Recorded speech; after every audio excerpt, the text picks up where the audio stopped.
so hot. Oh my god, I'm so hot. Okay. So, I just did a photo shoot thingy. I can't handle eyeliner. It's really hard. I don't know how I don't know how you do it. I don't know how you women do it. I'm a woman, and I know men also wear makeup, but I don't know how any of them do it. I'm trying to open this thing, this Sephora thing, and I don't know how to. Who knows? I'm like trying, and it's hot. Whew. It's hot. Yeah, I can't handle eyeliner, hence the tears.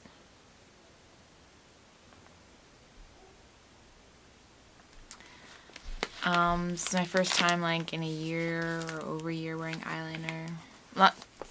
Last week was, but then I put more on than I normally do. And it smells good. It smells really good.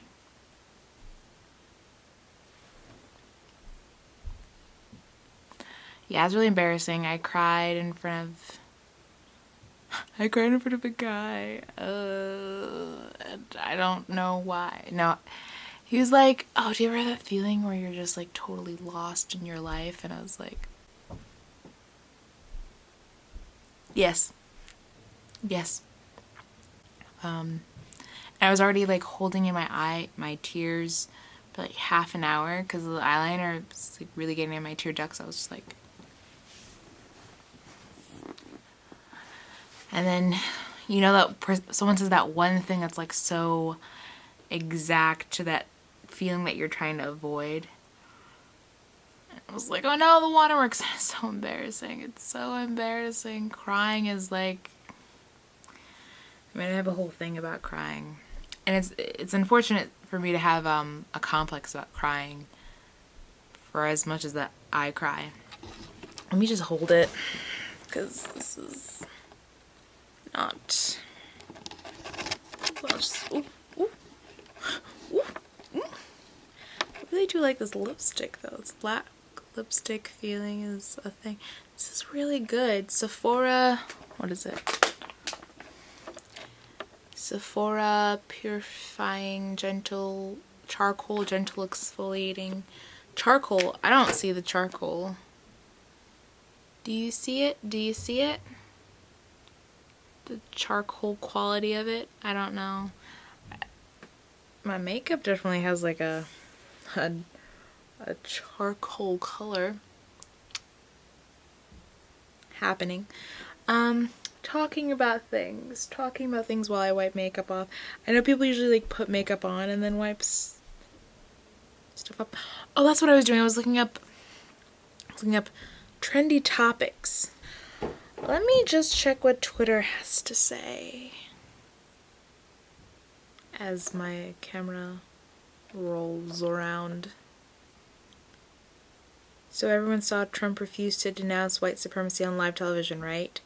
I actually did not, because usually debates are there to inform the people on who the best candidate is, and I thought we already knew Trump wasn't the one. I'm not saying Joe Biden is, but we know Trump isn't. So I was like, why do I have to watch it?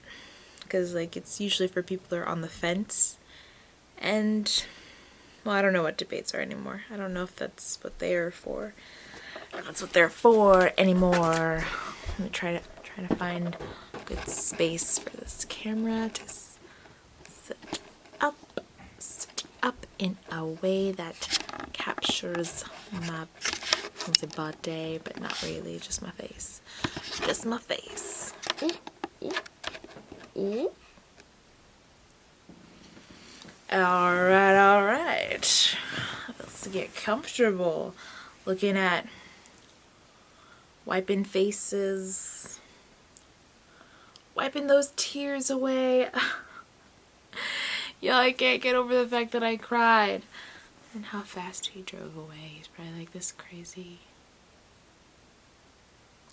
I know this is hard to get your head around, but let's be honest, our president is a fascist dictator who has a fascist gang of thugs standing by. Real. Mark Ruffalo. Yo, Mark Ruffalo is, I don't know what it is, because like something about his voice, ugh. His voice gets me going. Gets me going.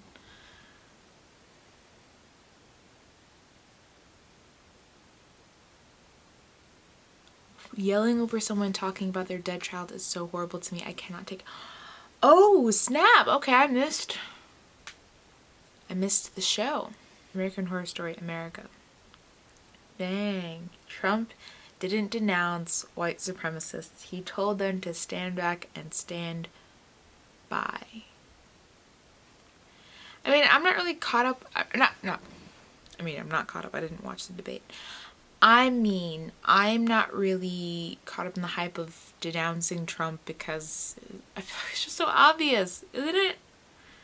Isn't it obvious? Didn't we already know he doesn't condemn white supremacy, that he encourages it? What else? These celebrities support Donald Trump. Time to get out the canceled checklist. Anyone who supports him is racist and bigoted. Again, things I thought we already knew. Well, yeah.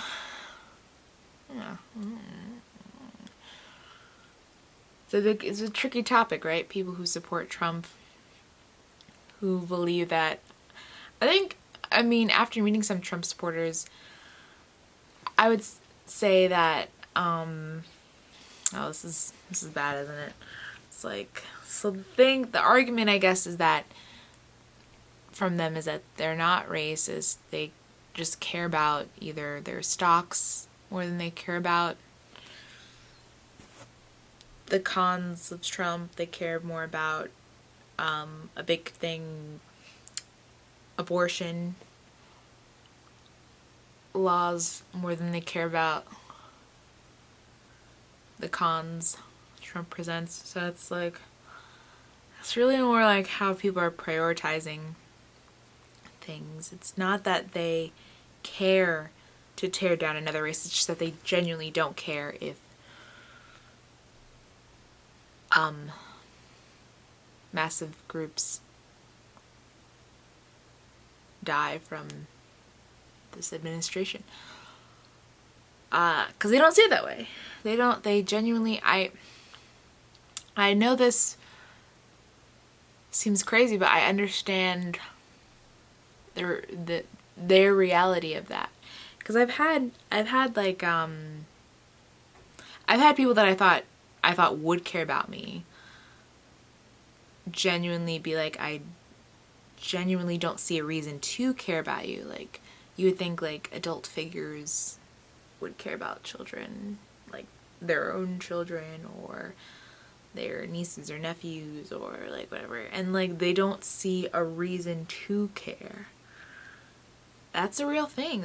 It's not just like we talk about can you believe this stranger doesn't care about this other stranger? I believe it because this person doesn't care about their own child. Why would they care about somebody else's? This person doesn't care about their own well-being. Why would they care about somebody else's? So definitely I think the problems we're facing are, racism is definitely one of them, but it's not, it's even more even more destructive and dangerous. There are people that are desensitized to suffering, to other people's suffering. We do it as a defense mechanism, as a survival mechanism, because if we cared about it, everyone, like, our hearts would break every day. And then just some people care less than others. Like, some people are better at just shutting it off, the care button. It's just bow. So I think that's not even the question anymore. Like, oh my god, can you believe Trump. Can you believe his Trump supporters? Like, yes. This is not a crazy concept. People not caring. Like, people don't care every day. People choose not to care every day. We ignore the homeless person asking us for change. Some of you are going to say, oh no, I do. I give, like, but do you care that that doesn't actually help the homeless person in the long run? Like, helping someone, I mean, I'm not saying it's not good to help someone in the moment, but yeah, it's just, there's so much more to it. Look at this thing. Look at this thing. Look at all that. Oh, as America continues to descend into chaos, I'm upset that I cried in front of someone who's not my, you know, closer person. Like, if I'm closer to someone, there's a, yeah, I mean, like, my siblings have seen me cry so much, so that's not an issue. If I cry in front of them, it's like, it's a Tuesday for Alexis. But for people I'm not, don't, you know, see on a regular basis or talk to on a regular basis, it's like, oh my god. But actually a ton of people have seen me cry. A ton of people have seen me cry. And I've been ignored. I've been ignored by people like I like really knew, and it's like, whoa. But it's probably because they're like, oh, Alexis is crying again. But there's also been situations where like I'm in serious pain and the person's just like, what?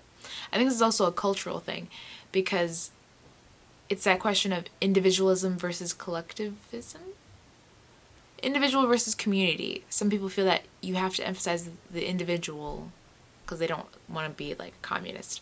And then some people are like, you have to focus only on the community. The individual can't do anything on their own. How can we embrace both cultural ideals? Because you need individuals to make a community.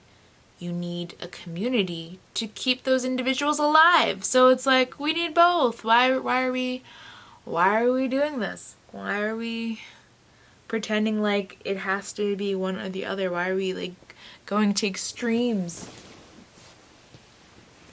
I'm gonna drink my chocolate milk even though I'm trying to not drink chocolate milk. Yeah, I remember once I mean, it was pretty bad. I was drunk, and I don't know if you guys ever had this thing where you're drunk, you smoke something, you don't realize what it is, and then all hell breaks loose. And I had never had a spliff before.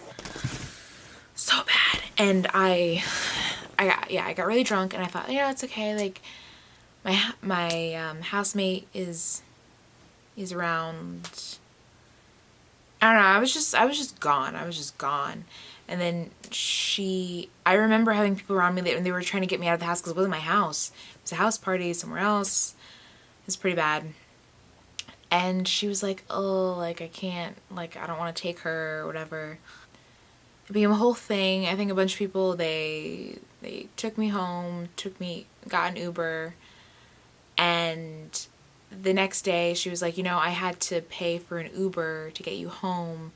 And then I had to pay for an Uber to go to the next party because I wasn't planning on, you know, taking you home, and you ruined the night, and you owe me $20 essentially. And she was like, I saved you. You would have died. But mind you, I remember like being like, you know, puking and being like, oh, and her being like, I don't want it. Like, they had to convince her to take care of me. She wanted it's just so funny. She's like, you would have died had I left you. I was going to leave you. And it comes back to that individual community. So I'm thinking in a community sense, like, well, we live together. We can go home together. But I didn't consult with her. That is unfair that I would rely on her. I had this kind of weird idea that like she had the thing earlier, and I was like, I was good to her, so you're good to me, but you should never expect anything from anybody.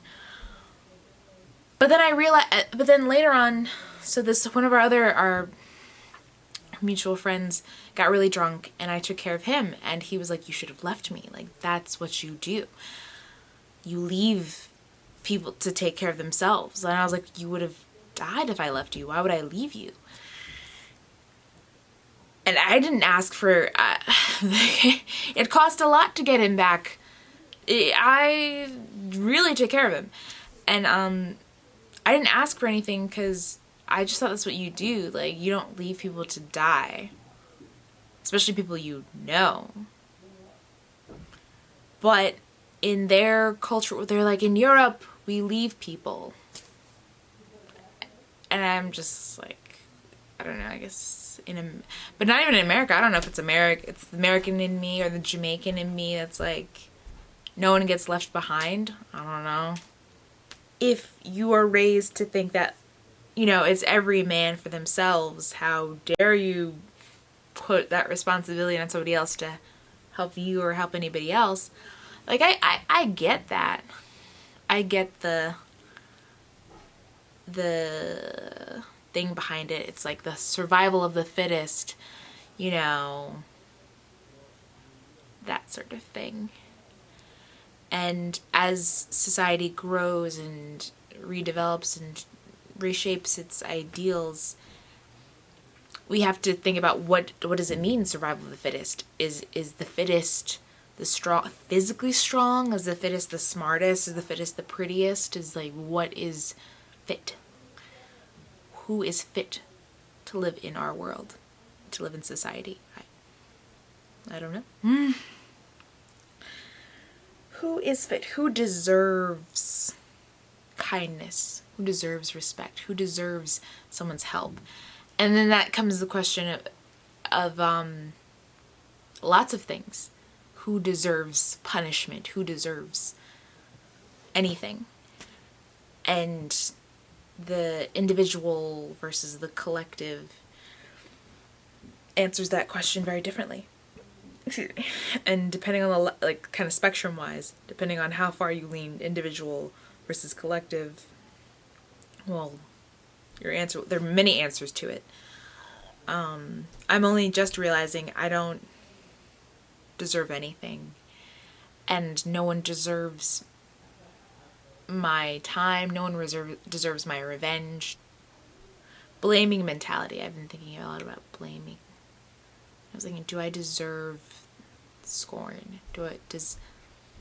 You sometimes you read comments about Breonna Taylor and people are like, well, she shouldn't have dated that guy. That was, you know, a mess. Well, she shouldn't have.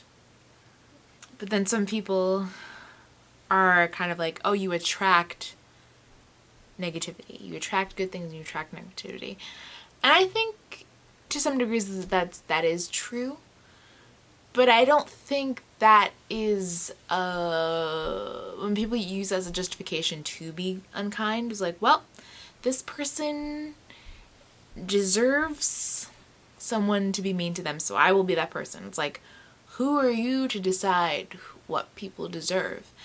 And I was really angry for a while about stuff. And I thought that, yeah, I have to be the one to, you know, throw down the punishment. And some people would have definitely like, yeah, like, it's like, you need to take care of business. And now I'm kind of like, I don't know. I don't think I need to take care of business. I don't think I have the authority to tell anyone what to do. I could make suggestions, but that's about it. I can suggest, but that is it. Shoot me. I think I got most of it. There's definitely more, I'm just over all of it. I'm over it.